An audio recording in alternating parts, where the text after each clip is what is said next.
ሰላም እጅጉን የተወደዳችሁና የተከበራችሁ የአሁን ስፖርት አድማጭ ተመልካቾቻችን እንደምን አደራችሁ። የዕለተ አርብ የጠዋት ስፖርታዊ መረጃዎችን ከእናንተው ከሆነው ከአሁን ስፖርት ይዘን መጥተናል። በርካታ ስፖርታዊ መረጃዎችን ይዘን የቀረብን ሲሆን የብሩኖ ጉማሬዝን ሁኔታ ከአርሰናል ጋር ያለውን የምንነግራችሁም ነው የሚሆነው። ከዚህም በተጨማሪም ደግሞ እንዲሁ የሚፈልጓቸው ሌሎች ተጫዋቾች እየተመለከቱ እንደሚገኙ እየሰማን እንገኛለን። በአርሰናል ቤት እነማን ናቸው እንዲሁ የምንገልጽላቸውም ይሆናል። በማንቸስተር ዩናይትድ ቤት አሰልጣኝ ማይክል ካሪክ የሰጣቸው ሀሳቦች አሉ። በአማካይ ቦታ ላይ ማንን ለማምጣት ሀሳቡ አሁን የትኛው ተጫዋችም ለማንቸስተር ዩናይትድ እየመጠናል የሚለውን እንዲሁ የምንመለከት ይሆናል። በማንቸስተር ሲቲ ቤት እንግዲህ ኤሊዮት አንደርሰን በይፋ ከፈረመ በኋላ የማንቸስተር ትልቁ ክለብ ማንቸስተር ሲቲ ነው ሲል እየተናገረም ይገኛል። ስለሱም እንነግራቸዋለን። ሌሎች ክለቦችንም እንዲሁ የምንመለከትም ነው የሚሆነው። ካሪም አዲያሚ እንግዲህ ወደ ባርሴሎና መፈረሙን ተመልክተናል። ከሪያል ማድሪድ ጋር የሚገኝ ነገር ይኖራል። እንዲሁም ደግሞ ሌሎች ክለቦችን በስፋት የምንመለከትም ነው የሚሆነው። እስከ መጨረሻው ድረስ አብራችን ቆዩ። እኛ ቀጥታ ወደ ፕሮግራሞቻችን እንለፍ። በማንቸስተር ዩናይትድ ቤት እንግዲህ በአሁኑ ሰዓት ላይ እጅግ በጣም የሚፈለገው ነገር የአማካይ ስፍራ ተጫዋች እንደሆነም ይታወቃል። እናም የተለያዩ ተጫዋቾችን እየተመለከቱም ይገኛሉ።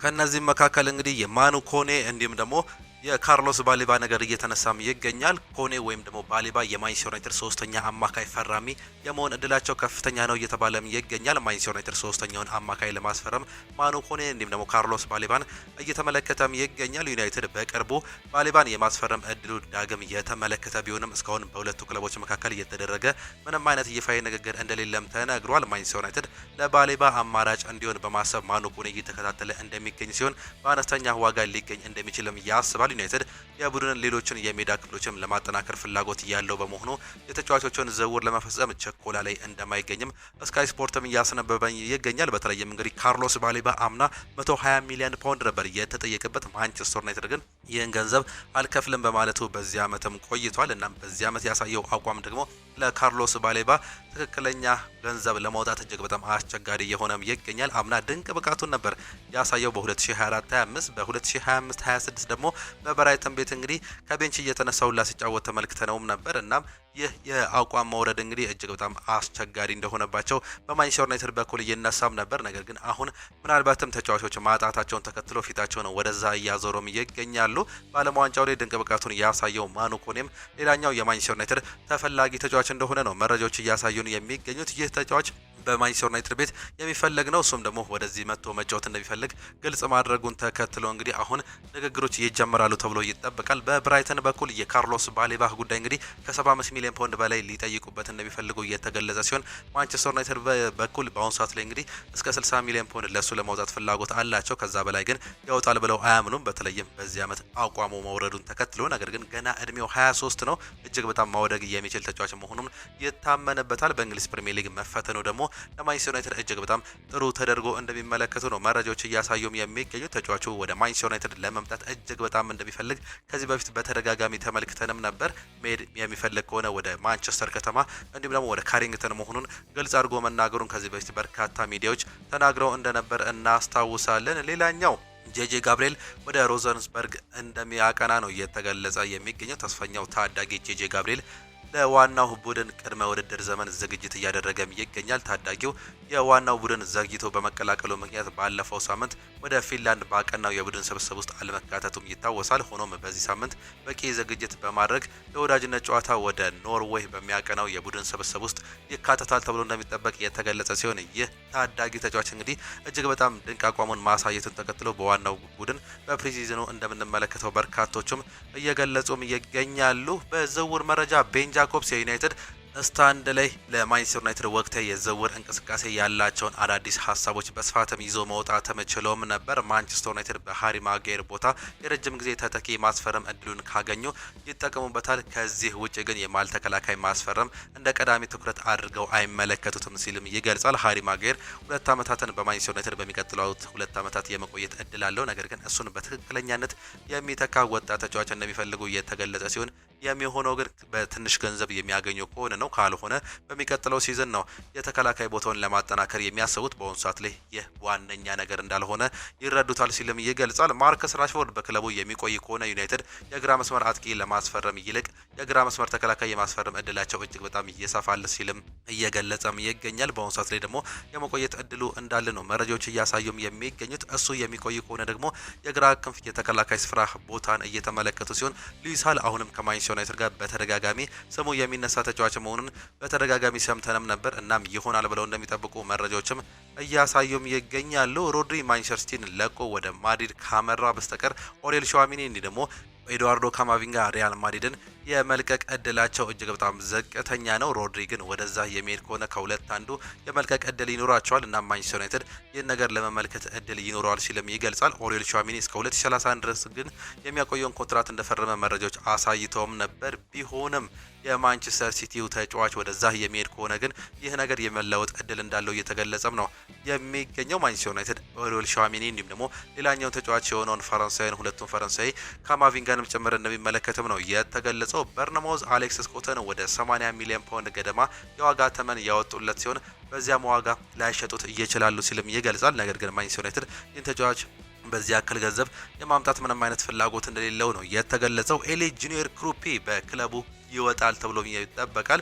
ወሬዎችም ተያይዘው አንደኛው ተጫዋች ከለቀቀ ሌላኛው ተጫዋች የመልቀቅ እድል አይኖረውም ሲልም ይገልጻሉ። እናም ከኤሊ ጁኒየር ክሩፒ ወይም ደግሞ ከአሌክስ ስኮት አንደኛቸው የመቆየት እድል እንዳላቸውም ነው የሚገልጸው። ኮቢ ማይኖ በመጪው የውድድር ዘመን አዲሱ ፈራሚ ጎን በመሆን የቡድኑ ቋሚ ተሰላፊ ሆኖ እንደሚቀጥል ይጠበቃል ሲል የገለጸ ሲሆን አንድ ዲፌንሲቭ ሚድፊልደርን እንዲሁ ከኮቢ ማይኖ ጋር ማንቸስተር ዩናይትድ እንዲሁም አሰልጣኝ ማይክል ካሪክ ያጣምራሉ ብዬ ጠብቃለሁ ሲልም ይገልጻል። ብራይተን ካርሎስ ባሊባን በክለቡ እንዲቆይ ከፍተኛ ፍላጎት አላቸው። ነገር ግን በአሁኑ ሰዓት ላይ ምንም አይነት የወጡ መረጃዎች የሉም ሲልም እየዘገበ እንደሚገኝ የገለጸ ሲሆን ጆሺያ ዚርክዚ ክለቡን የመልቀቅ እድሉ በስፋትም እንዲሁ እየተገለጸም ይገኛል። ቤንጃሚን ሴስኮ ከጉዳቱ ገና እያገገመ በመሆኑ ማንቸስተር ዩናይትድ የአጥቂ መስመሩን ተጫዋች የማስፈረም እድሉ 70% በላይ መሆኑ እየተገለጸም ይገኛል። ጆሺያ ዚርክዚ በተለይም እንግዲህ ከመጣበት ጣሊያን ሊግ የሚመለስ ከሆነ ምናልባትም ትላልቅ ተጫዋቾችን ልምድ ያላቸው ተጫዋቾችን ለማምጣት እቅድ እንዳላቸው ነው መረጃዎች እያሳዩ የሚገኙት። ቤን ጃኮብስ ጨምሮ ሲናገር ማርከስ ራሽፎርድ በበኩሉ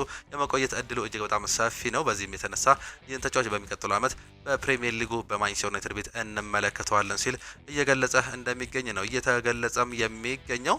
የዩናይትድ ደጋፊዎች ለማየት ጓጉተዋል የሚል መረጃን ደግሞ ሜን ይዞት መውጣትም ችሏል። የማንቸስተር ዩናይትድ ደጋፊዎች በዛሬው ዕለት ከሮዘንበርግ ጋር የሚኖረው ሁለተኛ የፕሪሲዝን ሁለቱ ወጣቶችን ለመመልከት መጓጓታቸው ነው እየተገለጸ የሚገኘው። በዩናይትድ ደጋፊዎች ቀልብን የሳቡ ሁለቱ ወጣቶች ጄጄ ጋብሪኤል እንዲሁም ደግሞ ቺዶ ኦቢ ማርቲንን መሆናቸው ነው የተገለጸው። በተለይም ማይክል ካሪክ በዛሬው ጨዋታ በሁለቱ አጋማሾች ሁለቱን የተለያዩ አሰላለፎችን እንደሚጠቀም ሲገለጽ ደጋፊዎች ሁለት በአንዱ ላይ ሲጫወቱ መመልከት እንደሚፈልጉም ነው መረጃዎች እያሳዩም የሚገኙት። እነዚህ ተጫዋቾች እንግዲህ ከቡድኑ ጋር መሄዳቸውን ተከትሎ በአሁኑ ሰዓት ላይ ይህን ነገር ያሳዩናል ተብሎ እንደሚጠበቅ በማይክል ካሪክ ስር እየተገለጸም ይገኛል። ዘ አትሌቲክስ ስለ ጄጄ ጋብሪኤል መረጃን ይዞ መውጣትም ችሏል። ሪካርዶን ሊዝ የሚችል ተጫዋች እንደሆነም ነው የተገለጸም የሚገኘው። ማንቸስተር ዩናይትድ ወጣቱን ጄጄ ጋብሪኤልን በዛሬው ስብስብ ውስጥ ማካተቱን ተከትሎ ተጫዋቹ አዲስ ሪከርድ ሊዝ የሚችልበት እድል እንዳለም ነው የተገለጸው። የ15 ዓመቱ ጄጄ ጋብሪኤል ያለፈው ዓመት ከ18 ዓመት በታች ቡድን ቋሚ ተሰላፊ የነበረ ሲሆን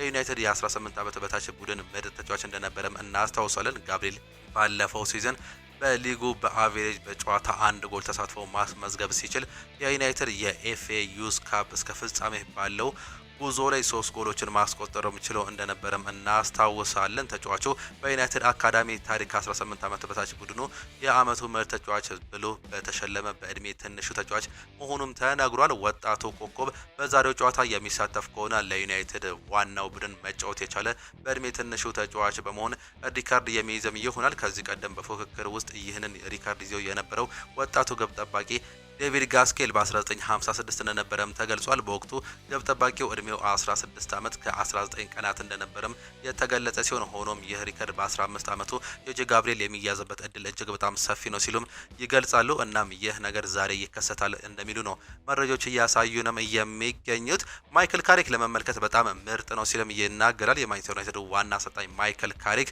በግንቦት ወር በነበራቸው ኢንተርቪው በሻምፒዮንስ ሊጉ መግጠም የሚፈልጉት ቡድን ፓሪስ ሰን ዠርሜን መሆኑን ገልጸውም ነበር። እውነቱን ለመናገር መቅጠም የሚፈልገው ፓሪስ ሰን ዠርሜን ነው ያለው አሰልጣኝ ማይክል ካሪክ እነሱ እያሸነፉ ነው፣ ነገር ግን ከምንም በላይ ዋነኛው የአጫወት መንገዳቸው ነው ሲልም ይገልጻል። እኔ በተለይ አማካኞችን በሚጫወቱበት መንገድ ባላቸው ግንኙነት ወይም ደግሞ የሚጫወቱትን አጭር ቅብብሎች እወዳለሁ ሲሉ እየተናገሩ ሲሆን ካሪክ አክሎም እነሱ ከፊት በፍጥነት ነው የሚያጠቁት ያላቸው ኃይል አማካኞች የሚኖሩት ክፍት ቦታዎችን የሚያጠቁበትን መንገድ ለማየት የሚያጓጓ ነው ሲሉም ገልጾም ነበር። በተጨማሪም ለአንድ አማካይ በተደጋጋሚ ኳሶችን ማግኘት ህልሙ ነው። በተደጋጋሚ ኳሱን ማግኘት ወደፊት ማቀበልም ህልሙ ነው ሲልም እየተናገሩ ሲሆን ማይክል ካሪክ በወቅቱ ሲቋጨም እንግዲህ ፒኤስጂን ለመመልከት በጣም ምርጥ ቡድን መሆኑን ገልጾም ነበር። ምናልባትም በዚህ ዓመት ይገናኙ የሚሉ ጥያቄዎች አሁን እንግዲህ እየበዙ እንደሚገኙ መረጃዎች እያሳዩ ይገኛሉ። ማንቸስተር ዩናይትዶች እንግዲህ እንደነገርናቸው አሁንም የተለያዩ ተጫዋቾችን እየተመለከቱ እንደሚገኙ እየተገለጸ ሲሆን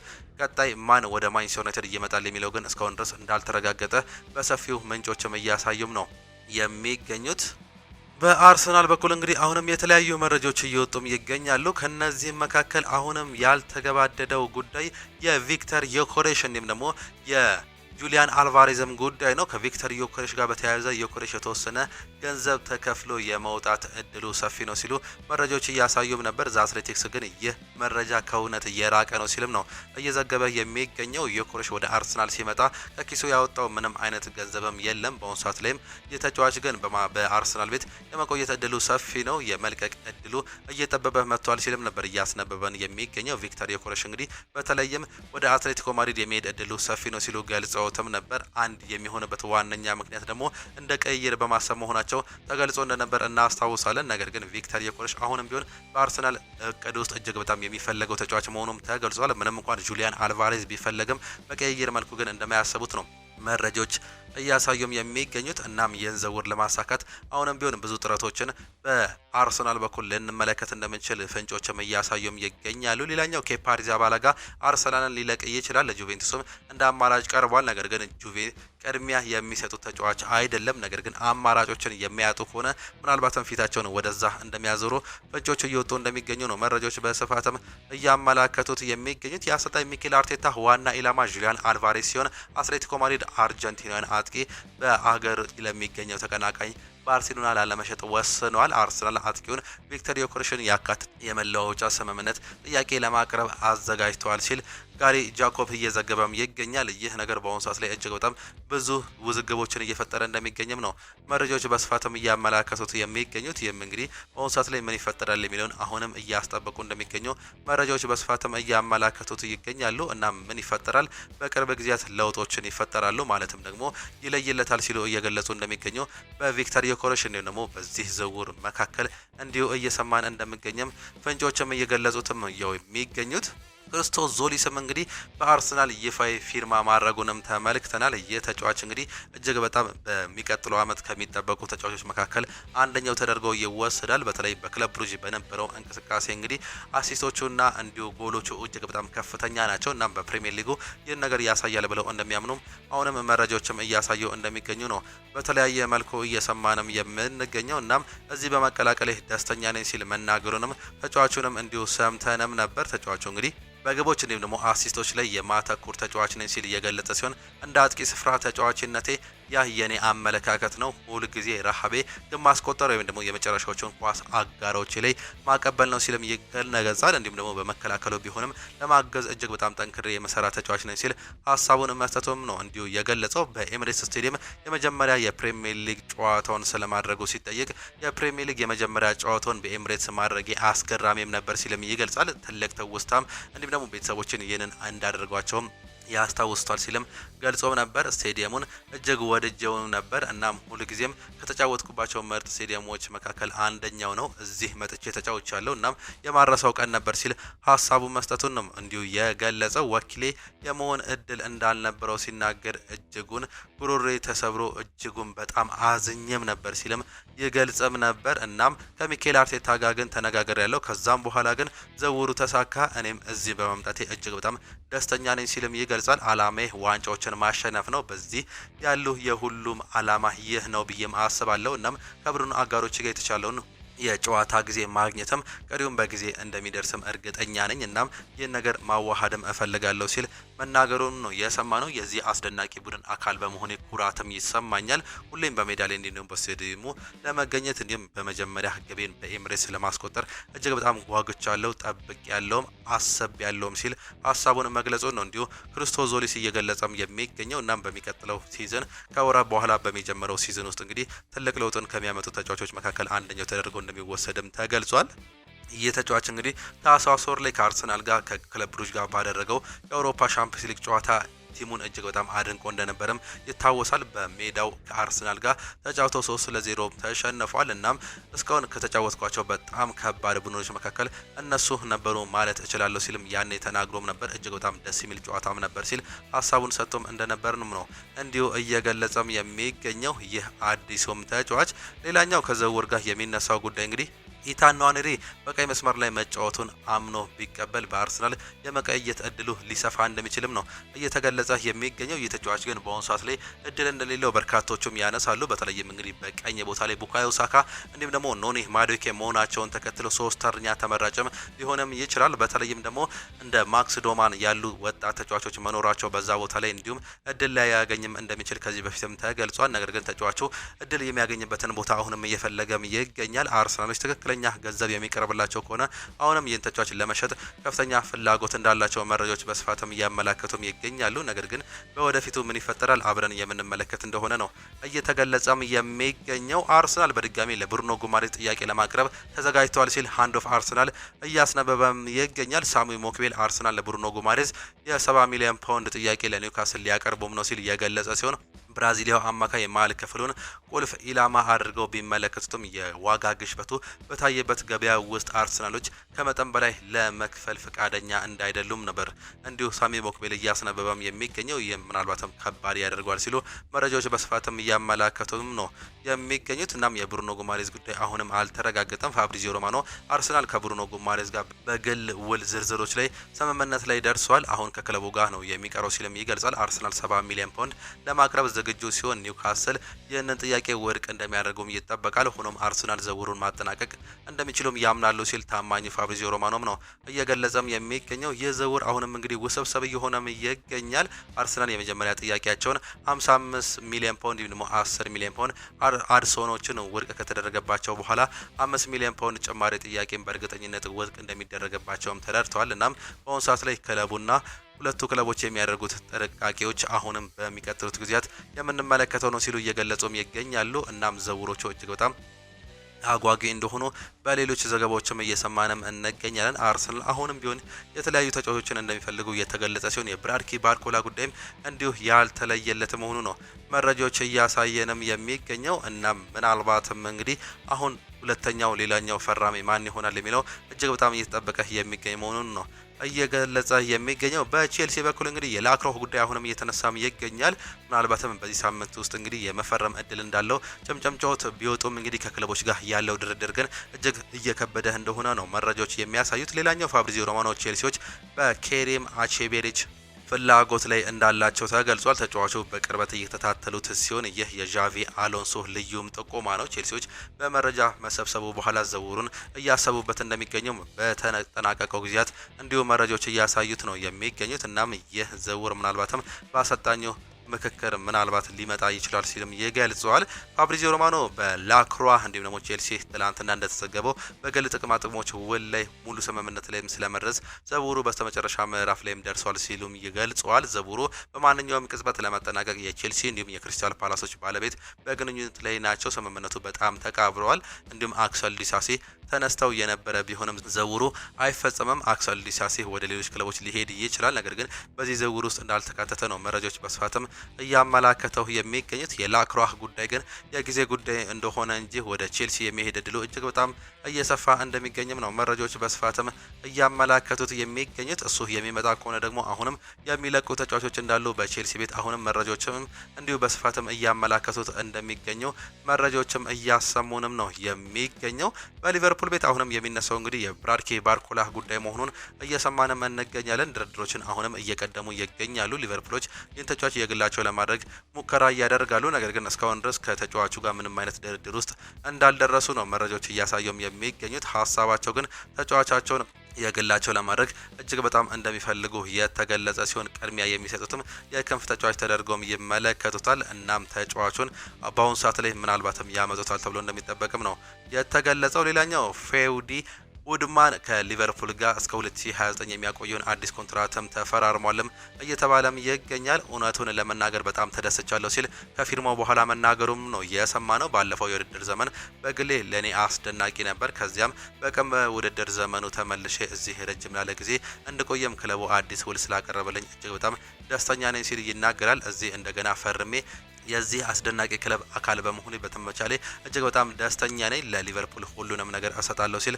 መናገሩን የሰማነው መረጃ መሆኑን ነው እንዲሁ እያጣራንም የምንገኘው። ሌላኛው አንዳንድ መረጃዎችን ለመመልከት ያክል እንግዲህ ሊድስ ጄምስ ትራፎርድን ለማስፈረም እንደሚፈልግም ተገልጿል። ሊድስ የማንቸስተር ሲቲውን ግብ ጠባቂ ጄምስ ትራፎርድን ለማስፈረም በንግግር ላይ መሆኑም ነው የተገለጸው። ኒውካስል ዩናይትድ በተመሳሳይ ግብ ጠባቂውን ለማስፈረም ፍላጎት ማሳየቱ እየተነገረም እንደነበር ተዘግቧል። ግብ ጠባቂው በበኩሉ ሊድስ ዩናይትድን የመቀላቀል ፍላጎት እንዳሳየ አትሌቲክስ ያስነበበ ሲሆን ግብ ጠባቂው ባለፈው ዓመት ማንቸስተር ሲቲን ከመጠየቁ በፊት እንግዲህ ኒውካስል ዩናይትድን ለመቀላቀል ተቃርቦም ነበር። ሊድስ ዩናይትድ ቁጥር 1 ግብ ጠባቂ ካርል ዳርቦን በነጻ ወደ ማንቸስተር ዩናይትድ መቀላቀሉን ተከትሎ ነው እንግዲህ ይህ ዝውውር ይሆናል ተብሎ እንደሚጠበቅ መረጃዎች እያሳዩት የሚገኙት። እናም የተጫዋች በዚህ ክረምት የመልቀቅ እድሉ እጅግ በጣም ሰፊ መሆኑን አሁንም ዳግመም እየተነሳም ይገኛል። ኤደርሰን መፈረሙን ተከትሎ እንግዲህ ሲቲ ከታላቅ ክለቦች አንዱ ነው ሲልም ይናገራል። ማንቸስተር ሲቲ እንግሊዛዊ አማካይ ኤሊዮት አንደርሰንን በ5 ዓመት ውል ማስፈረማቸውን ይፋም አድርጓል። ኤሊዮት አንደርሰን ከፊርማው በኋላ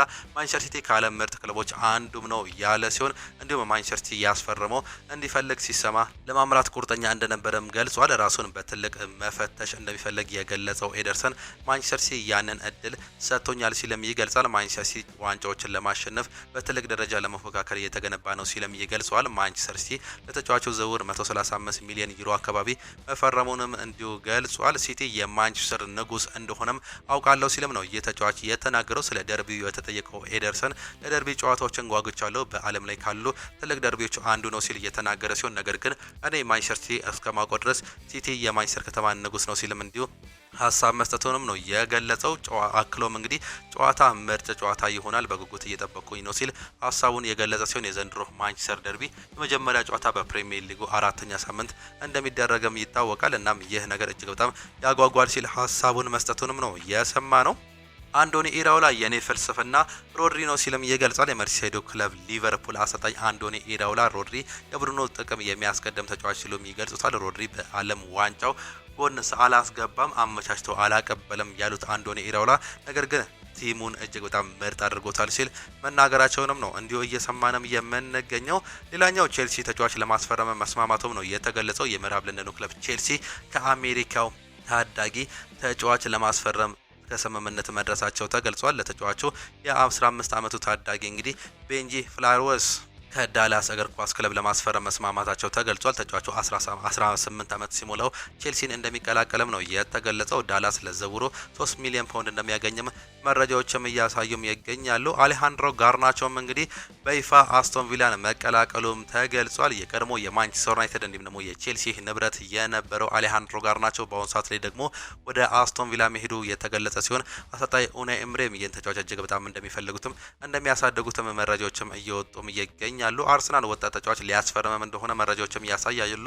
የሰሜን ለንደኑ ክለብ አርሰናል የካርዲፍ ሲቲውን ወጣት ተጫዋች አክሴል ዶንቼቭ ለማስፈረም ፍላጎት እንዳላቸው የተገለጸ ሲሆን ድርድራቸውም እንግዲህ መጨረሻ ላይ መድረሱ ነው መረጃዎች የሚያሳዩ። ተጫዋቹ በካርዲፍ ሲቲ ታሪክ በዋና ቡድን የተሳተፈ በእድሜ ትንሹ ተጫዋች መሆኑም ነው መረጃዎች የሚያሳዩት። የ16 ዓመቱ ታዳጊ ከፊት መስመር ቦታው በተጨማሪ የአጥቂ አማካይ ቦታ ሆኖ ማገልገል የሚችል ተጫዋች መሆኑንም እንዲሁ እየተገለጸም ይገኛል። ጣሊያን ካርሎ አንቸሎቲንም ማነጋገሯን መረጃዎችም ያሳያሉ። ያለ አሰልጣኝ የሚገኘው የጣሊያን ብሔራዊ ቡድን በቀጣይ አዲስ አሰልጣኝ ለመሾም እያነጋገረ ሲሆን ጣሊያን ከዚህ ቀን በፊት እንግዲህ ፔፕ ጋርዲዮላን አናግራ እንደነበር ይታወሳል። መልሶ እስካሁን ድረስ ይፋም አልተደረገም።